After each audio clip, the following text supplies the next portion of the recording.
इस सेशन में हम लोग पढ़ेंगे कॉन्करेंट स्केड्यूल क्या होता है। ओके, और कॉन्करेंट स्केड्यूल मीन्स जैसे पहले हमने सीरियल स्केड्यूल पढ़ा, तो सीरियल स्केड्यूल में ऐसी क्या प्रॉब्लम्स थी जिनकी वजह से हमने कहा कि कॉन्करेंट स्केड्यूल भी जानना चाहिए और इसका यूज करना चाहिए।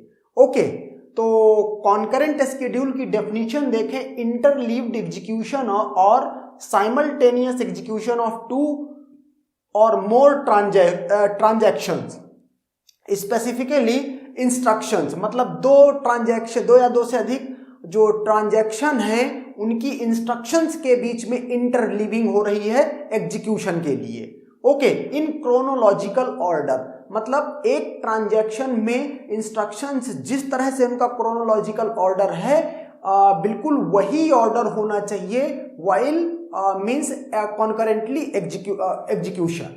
ओके, अच्छा, दूसरे शब्दों में अगर जैसे कि आपने ऑपरेटिंग सिस्टम में पढ़ा होगा कॉन्करेंट प्रोसेस एग्जीक्यूशन, ओके, वैसे ही यहां पर है कॉन्करेंट ट्रांजैक्शन एग्जीक्यूशन। इसका मतलब क्या है, ये तो एक डेफिनेशन इस तरीके से हो गई। अगर दूसरे तरीके से बात करें तो कहता है अगर दो या दो से ज्यादा ट्रांजैक्शन एक ही समय पर एग्जीक्यूशन के लिए जाती हैं तो इस सिनेरियो को बोलते हैं कॉन्करेंट ट्रांजैक्शन एग्जीक्यूशन। ओके, यहां पर याद रहे कि ऐसा बोला जाता है कि at the same time two और more transactions means want to go for execution, लेकिन एक टाइम पर एक पर्टिकुलर टाइम पर एक ही ट्रांजैक्शन एग्जीक्यूट हो रही है। ओके, अब अगर बात करें यहां पर कि जैसे सीरियल स्केड्यूल हुआ करता था, तो सीरियल स्केड्यूल की एक ड्रॉबैक थी बहुत बड़ी, करेक्ट आउटपुट तो हमेशा प्रोड्यूस करता था वो, ओके, डेटाबेस को हमेशा कंसिस्टेंट स्टेट में रखता था वो, लेकिन उसकी एक सबसे बड़ी ड्रॉबैक थी कि जो सिस्टम का थ्रूपुट था और रिसोर्स का यूटिलाइजेशन था वो जो है बहुत ही लोअर था। ओके, मतलब बहुत ही कम था। दूसरा, जो ट्रांजैक्शंस का एवरेज वेटिंग टाइम था वो बहुत ज्यादा था। ऐसा क्यों था, क्योंकि एक ट्रांजैक्शन की सारी इंस्ट्रक्शंस एग्जीक्यूट होंगी। ओके, जब एग्जीक्यूट हो जाएंगी डेटाबेस में अपडेट कर देंगी, only then another transaction can execute, उसमें ये होता था। ओके, तो मींस चाहे बीच में फिर कोई इनपुट आउटपुट जैसी एक्टिविटी हो रही हो जिस टाइम पर सीपीयू फ्री है, लेकिन दूसरी ट्रांजैक्शन अपनी इंस्ट्रक्शंस को एग्जीक्यूट नहीं कर सकती है, तो उसी लिए क्या लेके आ गए, कॉन्करेंट स्केड्यूल या कॉन्करेंट ट्रांजैक्शन के एग्जीक्यूशन की बात की गई। ओके, जिसमें क्या है, एक समय पर एक से ज्यादा ट्रांजैक्शन एग्जीक्यूट कर सकती हैं। मतलब जैसे सपोज करो ये T1, मैंने ये S1 और S2, ये दो ट्रांजैक्शन है T1 और T2, और ये इनके लिए स्केड्यूल बनाया है, स्केड्यूल फॉर एग्जीक्यूशन, तो S1 S2 इस तरह से ये एग्जीक्यूट हो रही हैं। तो ये जो S1 S2 स्केड्यूल्स हैं, ओके, इन पर बेस्ड सिर्फ मैंने दो बनाए हैं, और भी ज्यादा पॉसिबल हैं। ओके, तो ये जो है इंटरलीविंग हो रही है, देखो इंस्ट्रक्शंस की, पहले T1 की 3 इंस्ट्रक्शन, फिर T2 की 3 इंस्ट्रक्शन, फिर T1 की 3 इंस्ट्रक्शन, लेकिन देखो अगर ध्यान से तो T1 की जो ये 3 इंस्ट्रक्शन है ये पहली 3 इंस्ट्रक्शन है, इसके बाद फिर से ये 3 इंस्ट्रक्शन है, ये रिमेनिंग 3 है, इनका ऑर्डर नहीं चेंज हो रहा है। ओके, जो आरबी के बाद ही b equal to b plus 50 है, यहां पर भी सेम है, यही इसी को क्रोनोलॉजिकल ऑर्डर कह रहा है। ओके, अब जब ये means eight the same time दो ट्रांजैक्शन एग्जीक्यूट हो रही है, मतलब इनकी इंस्ट्रक्शंस में इंटरलीविंग हो रही है। ओके, जैसे कि इन इंस्ट्रक्शंस को सीपीयू एग्जीक्यूट करवा रहा है, T1 एग्जीक्यूट कर रहा है। अब सपोज करो कि इसको कुछ इनपुट आउटपुट की कुछ जरूरत पड़ती है। ओके, तो ये इनपुट आउटपुट प्रोसेसिंग के लिए जाता है, उस दौरान सीपीयू फ्री होता है, जैसे ही फ्री होगा वैसे ही T2 की कोई भी इंस्ट्रक्शन आकर के सीपीयू को एक्वायर कर सकती है और अपना एग्जीक्यूशन स्टार्ट कर सकती है। ओके, जैसे ही T1 का इनपुट आउटपुट का काम खत्म होगा, वो नॉक करेगा, तो सीपीयू किसको अलॉट हो जाएगा, फिर से T1 को हो जाएगा। ओके, और इस तरह से इंटरलीविंग चलती रहेगी और एग्जीक्यूशन भी कंटिन्यू रहेगा। ओके, तो ये होता है means concurrent execution concurrent transactions का, और इसके रिस्पेक्टिव जो ये हिस्ट्री बनेगी, जो स्केड्यूल बनेगा उसको कॉन्करेंट स्केड्यूल बोल दिया जाएगा। ओके, तो ये मैंने दो बनाए हैं यहाँ पर, एक S1 और एक S2 कॉन्करेंट स्केड्यूल्स। अब अगर मैं बात करूं कि इसमें जरा ये देख लें हम कि इनका आउटपुट कैसे आता है। ओके तो लेट की ए की वैल्यू कितनी थी इनिशियली, ए की वैल्यू है 3000 और बी की वैल्यू है लेट 2000। ओके, तो अगर मैं इससे एग्जीक्यूट करूं तो देखो क्या होता है। ए की कितनी वैल्यू पढ़ी जाएगी 3000, क्योंकि इनिशियली डेटाबेस से पढ़ेगा तो 3000 पढ़ेगा। ये वो वैल्यूज है इनिशियल जो डेटाबेस में स्टोर्ड है।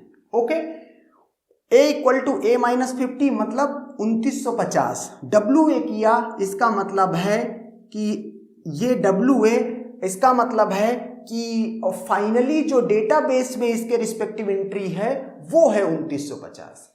ओके, अब जब ये आर ए पढ़ रहा है तो ये इसी की लिखी हुई वैल्यू को पढ़ रहा है। ओके, अब इसकी लिखी हुई वैल्यू को पढ़ रहा तो इसने पढ़ा 2950। ओके, और इसके बाद ये डब्ल्यू ए पढ़ा इसने, मीन्स 2950 में से 500 सब्ट्रैक्ट कर दिया और उसमें से ये वैल्यू जो बनी वो बनी 2450। ओके, इसके बाद आरबी आ जाता है। आरबी की जो बी की जो वैल्यू है वो है 2000, डेटाबेस से पढ़ रहा है, इसमें 50 जोड़ करके इसको लिख रहा है तो ये हो गई 2050। ओके, अच्छा ये जो सारा एग्जीक्यूशन हो रहा है ये मेन मेमोरी में हो रहा है। ओके, अब चूंकि ये WB है, WB का मतलब है डेटाबेस में या लॉग फाइल में लिख दिया, जहां से ट्रांजैक्शन T2 इसकी वैल्यू पढ़ सकता है या कोई तीसरी ट्रांजैक्शन इसकी वैल्यू पढ़ सकती है B की।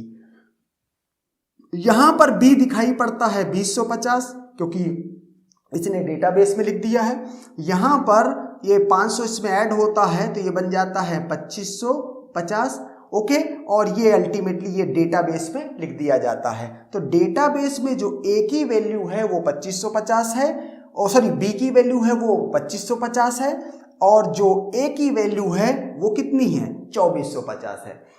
अगर इसकी कंसिस्टेंट स्टेट की देखा जाए तो A plus B equal to 5000, चूंकि इसमें ट्रांसफर ही हुआ है अमाउंट A से B में दोनों ट्रांजैक्शन में।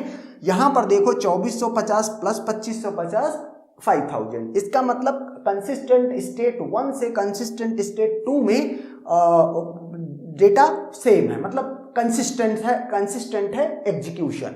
ओके, क्या कहूंगा यहां पर मैं,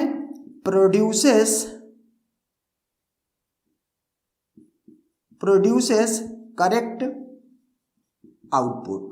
ओके, अब इसका एग्जीक्यूशन देख लेते हैं।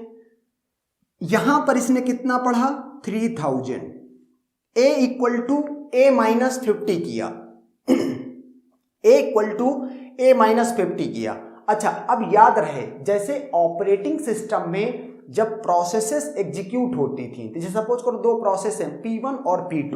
ओके, तो P1 और P2 हैं तो ये रैम है और रैम में डेटा DBMS बफर है, लेट की ये DBMS बफर है। ओके, और ये एरिया दिया जा रहा है T1 का और ये एरिया दिया जा रहा है T2 का। प्रोसेसेस के लिए भी ऐसा होता था कि दोनों का फ्रेम अलग अलग होता था। ओके, अब A की वैल्यू यहां पर पढ़ी गई 3000। ओके, अब इसने क्या किया 3000 में 50 सब्ट्रैक्ट कर दिया, तो 3000 में 50 सब्ट्रैक्ट किया तो 2950 ये वैल्यू इसको यहां मिलती है। ओके, अब क्या होगा, तब तक आ जाता है T2 का एग्जीक्यूशन के बारी RA। तो अब इसने अभी अपडेट तो नहीं किया डेटाबेस में, ये जो वैल्यू कैलकुलेट हुई है ये रैम में हुई है। ओके, मतलब अभी डेटाबेस में या लॉग फाइल में किसी तरह से कोई अपडेट नहीं गई है वैल्यू ऑफ A के बारे में। तो अब क्या होगा, ये T2 रीड करता है A की वैल्यू, और वो कहां से रीड करेगा डेटाबेस से। तो A को कितनी वैल्यू मिलेगी 3000। ओके, A को मिली 3000 वैल्यू, इसने इसमें से 500 सब्ट्रैक्ट कर दिया। 500 सब्ट्रैक्ट करने के बाद ये वैल्यू कितनी हो गई 2500। ओके, और इसने मीन्स इसने रीड किया था 3000 और ये इसने इसको कर दिया 2500, और ये डेटाबेस में इसने अपडेट कर दिया है। ओके, मीन्स डेटाबेस में जो A की वैल्यू है अभी फाइनल वो 2500 है। तब तक ये RB पढ़ता है, RB ये 2000 पढ़ेगा। ओके, और इसके बाद ये WA आता है।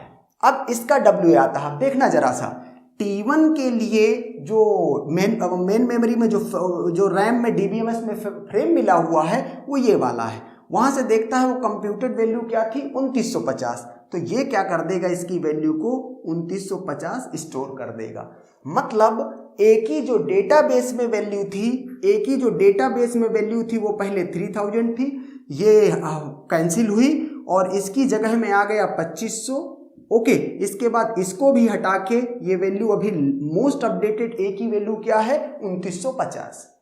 ओके, तो ये मोस्ट अपडेटेड एक ही वैल्यू है। नाउ RB ये कितना पढ़ेगा, 2000। ओके, इसके बाद B equal to B plus 50 और यहां से ये क्या कर देता है, इसकी वैल्यू ये भी अपना इसी मेन मेमोरी में ले जाएगा, DBMS बफर में B को ले जाएगा और वहीं पर सारा एग्जीक्यूशन करेगा, लेकिन मैं डायरेक्ट लिख रहा हूं अब। तो यहां पर इसकी वैल्यू हो गई 2050। ओके, अब इसके बाद क्या होगा, इसने T2 का ये वाला एरिया था, यहां B की वैल्यू उसने कितनी रखी थी, 2000 में 500 ऐड किया और ऐड करने के बाद क्या किया, 2500 वैल्यू क्या किया, फुल एंड फाइनल डेटाबेस में अपडेट कर दिया। तो इसका मतलब है कि जब ये S2 ने एग्जीक्यूट किया तो यहां क्या सिनेरियो बन रहा है, A की फाइनल वैल्यू है 2950 और B की फाइनल वैल्यू है 2500। अब आप देख लो 2950 प्लस 2500 ये ग्रेटर देन 5000 है, जबकि अमाउंट सिर्फ ट्रांसफर हुआ है A अकाउंट से B अकाउंट में। ओके, या कह लो कि डेटा आइटम A से डेटा आइटम B में। Okay, more accurately account 101 to 102 transfer हुआ है अमाउंट, दोनों ही ट्रांजैक्शन में, दोनों ट्रांजैक्शन अलग अलग सिस्टम से एक ही टाइम पे की जा रही हैं। ओके, तो इसका मतलब ये क्या है, ये इसको बोला जाएगा इनकरेक्ट आउटपुट। क्यों इनकरेक्ट आउटपुट, क्योंकि ये जो आउटपुट यहां पर आया हुआ है, यहां पर जो आउटपुट इसका आया हुआ है कि ये B की वैल्यू 2050 है और A की वैल्यू 2950 है। ये जो वैल्यू है अगर आप ध्यान दो तो जो सीरियल हमने स्केड्यूल इसके रिस्पेक्टिव एग्जीक्यूट किया था, एग्जैक्टली यही 2950 और 2050 अपडेटेड वैल्यू थी। क्यों ऐसा था, क्योंकि कहते हैं कि सीरियल जो स्केड्यूल होते हैं वो हमेशा करेक्ट आउटपुट प्रोड्यूस करेंगे। ओके, मतलब हमेशा वो डेटाबेस को कंसिस्टेंट स्टेट में रखेंगे, जबकि आप जो है इम्प्रूव्ड सिस्टम थ्रूपुट और रिसोर्स यूटिलाइजेशन के लिए एंड दूसरा रिड्यूस्ड एवरेज वेटिंग टाइम, जैसे कि इसमें सिस्टम का थ्रूपुट बढ़ जाएगा, CPU कभी फ्री नहीं हो पा रहा है, जैसे ही इनपुट आउटपुट के लिए गया वैसे ही T2 को मिल गया एग्जीक्यूट करने को। ओके, जैसे ये इनपुट आउटपुट या किसी दूसरे कामों के लिए गया वैसे ही इसको मिल गया, तो सिस्टम का यूटिलाइजेशन, रिसोर्स का यूटिलाइजेशन बेटर तरीके से होने लगा एंड देयरफॉर जो सिस्टम का थ्रूपुट है वो इंप्रूव कर गया। और दूसरा एवरेज वेटिंग टाइम, अभी देखो सीरियल में क्या होता था, सारी इंस्ट्रक्शंस एग्जीक्यूट होंगी एक ट्रांजैक्शन की, only then another transaction is allowed to execute. लेकिन यहाँ पे क्या है, सिर्फ 3 इंस्ट्रक्शन एग्जीक्यूट हुई, जैसे ये इनपुट आउटपुट के लिए गया वैसे ही इसकी 3 इंस्ट्रक्शन एग्जीक्यूट करा दी गई। ओके, तो इसका मतलब है कि जो वेटिंग टाइम है, एवरेज वेटिंग टाइम है ट्रांजैक्शंस का, वो भी रिड्यूस हो गया। तो ये तो फायदा मिला, लेकिन कॉन्करेंट एग्जीक्यूशन करा रहे हो तो फिर कॉन्करेंसी की प्रॉब्लम की वजह से, कॉन्करेंसी अगर मेंटेन नहीं हो पाई तो सिस्टम का जो आउटपुट है डेटाबेस को वो इनकंसिस्टेंट स्टेट में ले जा सकता है। ओके, ये पॉइंट मैंने, ये ड्रॉबैक ऑफ कॉन्करेंट स्केड्यूल्स ये लिखा हुआ है। Okay, and that's done.